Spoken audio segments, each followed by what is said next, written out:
While living in a group, three things are essential: freedom, unity, and love.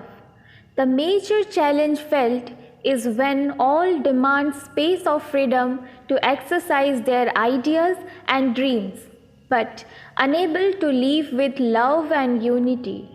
How should we live unitedly with the people of different backgrounds and contrasting viewpoints? Can a group help to rescue the souls living in ignorance and falsehood? How can we handle the arrogant or difficult or political motive persons living in the group progress? There are different groups working for the same ideal. Knowingly or unknowingly, here also the sense of division is slowly crystallized. What should be our attitude in such situations so that each group would independently work as per the need and at the same time a union would be established among all? The three things, freedom, unity, and love, are three sides of the same thing. In the lower consciousness, they are different. In the higher consciousness, they are united. So, as long as we are in the lower consciousness, there will be conflict between love, unity, and freedom. But once we raise our consciousness to the higher, they beautifully organize everything and there will be no disagreement. Sri Aurobindo says that freedom comes from unity and unity comes from love. Let us try to understand what is love. Love leads to self-giving. True love. That leads to unity. Ordinarily, where we are, love wants to possess, just opposite. True definition of love is self-giving. But our love is to possess. To whom I love, he must be in my boundary wall. It is human love. That is why the difficulties are coming. Because soul is lost. Once you want to possess, to whom you are possessing, the soul is lost. For example, a bird. If a human being loves the bird, it will keep into the golden cage. But if the divine love the bird, it will give it a gift of whole infinite sky. That is freedom. So once divine loves, the gift is freedom. Human loves, gift is a golden cage. We think that, it is enjoying, but the bird is lost. But because without freedom there cannot be any soul. Soul will get its opportunity only in the atmosphere of freedom. So once we want to possess, there cannot be any unity. For example, something is there and we all are standing around it and we love that and we love each other.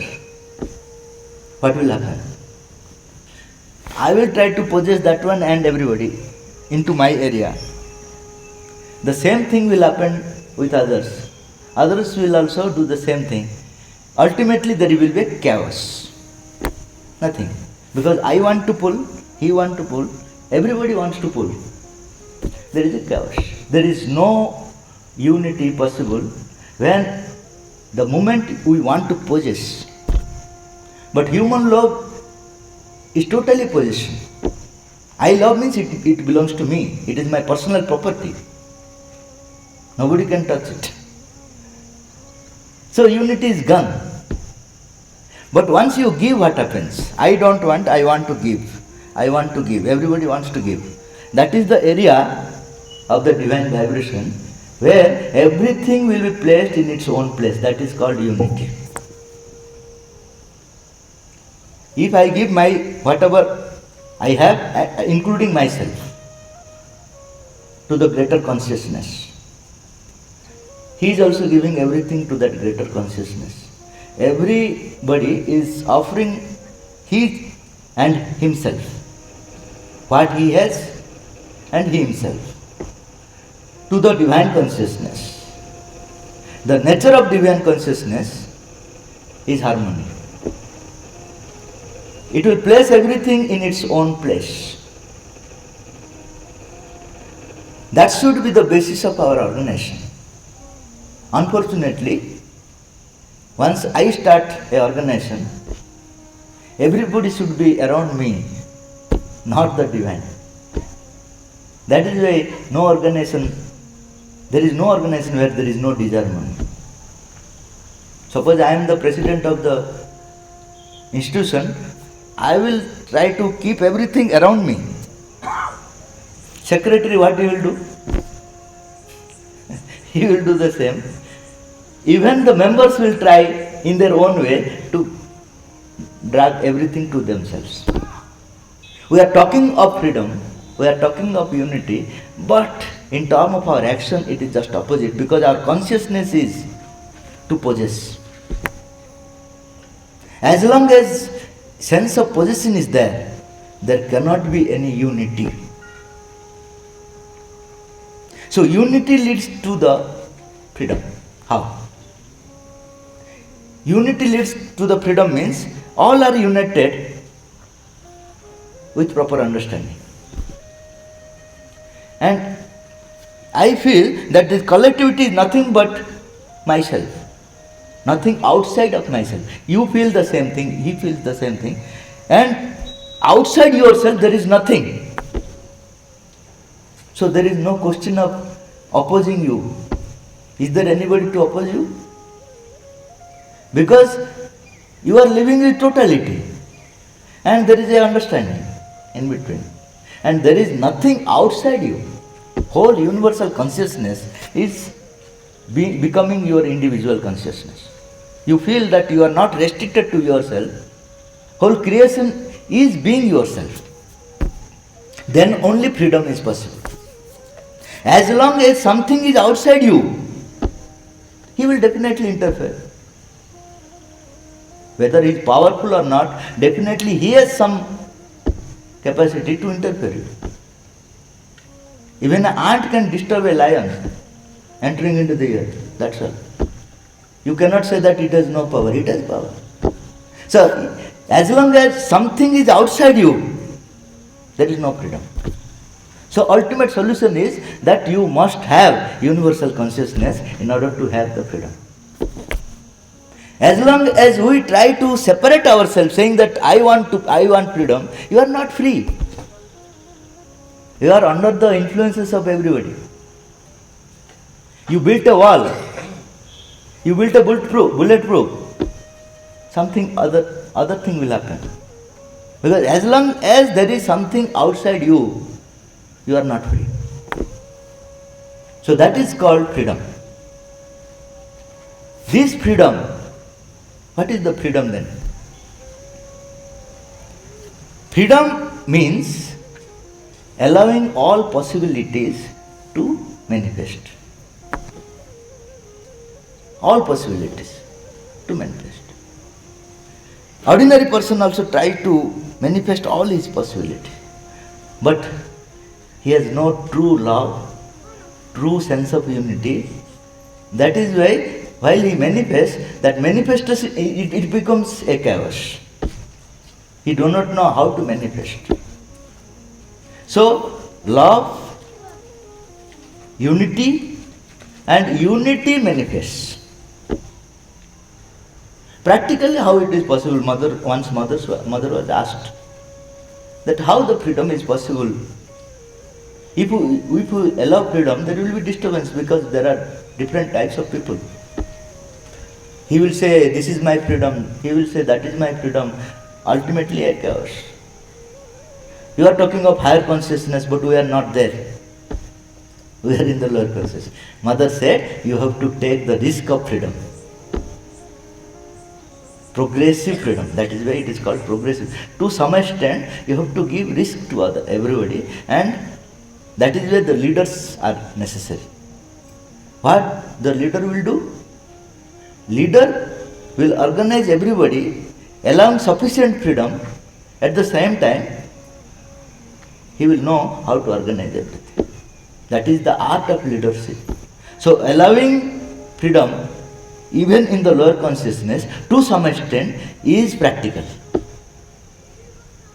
If you don't allow, because we are imperfect, that is why we don't allow. After perfection only we will allow. When the time will never come. Because you have to prepare freedom. You have to prepare the freedom from the little freedom to the greater freedom. Then the practical question was asked, if somebody who has an ill will, who wants to disturb everything, who wants to break the institution, at that time what we will do? Can we remove him? Mother said, if he has an ill intention and that is detrimental to the institution, you can. But before that, Mother says, those who are taking decision, they must be free from personal reaction. Impersonal consciousness they should have. Suppose I have misbehaved 1 year back to you. You are president of the institution. That you remember. And decision is not based on my action. You take decision not based on my action, whatever I am doing now. That is only a plea available to you to take an action. You are waiting for the situation where I can take the action. 2 years back you have done something, I will take action. I am waiting for the opportunity. If I have created any disturbance, that becomes for you, that is the opportunity to you take action against. That is why Mother says, whenever you are taking action against anybody, this is very tough action now. In our spiritual institution, nobody should be removed. That is the principle. Because everybody has a possibility. But at the remotest case, it is allowed. In that case also, Mother says that while you are taking decision, are you impersonal? Or are you very much personal? Full of personal reactions, we are taking action against others. So you should not. Second thing is, Mother said that, okay, you remove him. And meeting conducted, and ultimately they have decided to remove him. The news came to Mother. Mother said, at least allow for once. Means Mother sees the possibility again there also. Though she told that yes, he has to be removed, at the same time she is again telling that allow once. So always she is seeing the possibilities. Is there any chance of change? And another thing Mother is saying, that instead of saying him to go out, it is very rare, and in the rare cases you should tell that. What you will do, you will put him under the authority. Discipline, under the discipline. You have to do this, that's all. You don't think much more again. Apart from that, you should not do anything. That is, in that circumstances, if he changes his mind, then he will fit again to our institution. Otherwise, he will feel suffocated. Because his so-called freedom will not be available. So he will leave. That is better than we throw him out. So, whoever is disturbing, keep him under a strict control. So that institution interest will be protected. But these all are rare cases, very rare cases. Because the disturbances are coming, they are manageable disturbances. But for us it is very big disturbance because we don't have the capacity to menace. That is why he said, no, he has to be removed. That shows that I am incapable to menace. So those removal and everything are rare of the rare cases in spiritual organization. And mother was very much against of police cases, involvement, court, police, everything, because that creates further complications. The spiritual atmosphere is lost. If 5 times police will enter into your home, all the sadhana atmosphere will go. So there also, that is the last option, where you have no other alternatives. Then only you can think of that. Otherwise, don't go to police, don't go to court and all legal things. That will destroy the purpose for which you have created the institution. The problem may be solved, he may be arrested, but whole atmosphere is disturbed totally. We have created so long, 20 years or 30 years we have created institutions, that will be lost. Court, kachari and the police, these all things will create a very wrong vibrations in the ashram. Fear vibration also will be there. Somebody who was working, he will also think that one day they will also take me if something happens. The sincerity will go out. Those people who are very sincere, that sincerity will go out. So only solution is a pure love. Pure love means joy of giving. You don't want to take anything from the institution. Thing will come to you from the mother, that's all. You don't touch anything from the institution. If you can, you just give. Joy of giving. And joy of giving, there is also ego. He expects everybody to recognize him. You see, I am giving so much. That means plus minus cancel. In net effect, you have gained nothing. That is why when my right hand gives, left hand should not know. But when I give, whole world must know. Is it not? Nowadays internet is there, no problem. There will be a beautiful photo and we will upload everything. Oh, he has given so much.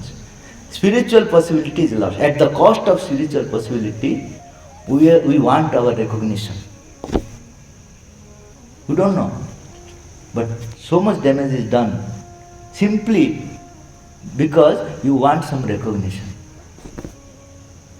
It is a poisonous, totally poisonous. Why you are giving? Tell me. Why you are giving?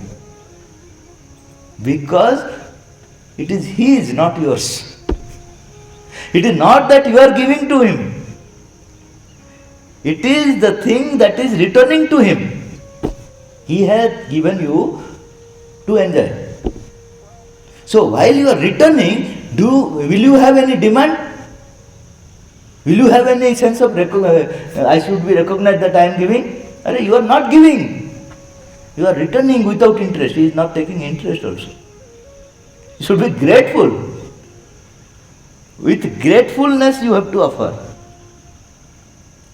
That quality must have with everybody in our institution. Otherwise, this problem will continue forever. And that love will generate unity. That unity ultimately will give the freedom.